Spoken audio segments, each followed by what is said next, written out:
இது மாதிரி வரலாற்றிலே படித்து பார்த்தால் கொட்டி கிடக்கிறது. சஹாபாக்களுடைய நேர்மைக்கும் நியாயத்திற்கும் ஏராளமான சம்பவங்கள் நம்ம சொல்ல முடியும். இது எல்லாம் எங்கிருந்து வந்தது? அல்லாஹ்வுடைய தூதருடைய அந்த போதனையிலே இருந்து வந்தது. எப்படி இருந்த சமுதாயம்?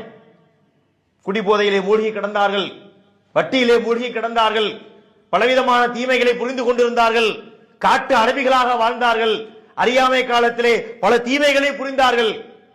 இந்த ஏகத்துவ பட்டறைக்கு அவர்களை கொண்டு வந்து அவருடைய உள்ளத்தை சீராக்கி, செயல்களை சீராக்கி, அவர்களை பக்குவப்படுத்தி நேர்மையாளர்களாக நபி ஸல்லல்லாஹு அலைஹி வஸல்லம் அவர்கள் மாற்றி இருப்பதை பார்க்கின்றோமே. எப்பேற்பட்ட ஒரு புரட்சி இது! இன்னைக்கு எல்லாம் இப்படி தலைவர்கள் இருக்கின்றார்களா? ஒரு கட்சிக்காரன் சொன்னா அவன் என்ன வேணாலும் பண்ணுவான், அவனை விடுதலை செய்வார்கள்.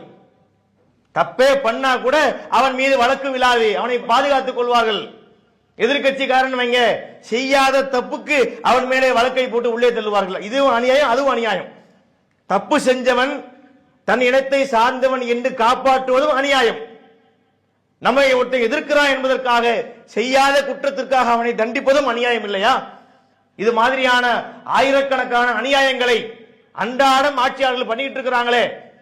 ரசூலுல்லாஹ்வுடைய வாழ்க்கையிலே அவர்கள் பாடம் படிக்க வேண்டும். என் மகள் பாத்திமாவாக இருந்தாலும் திருடினால் கையை வெட்டுவேன்,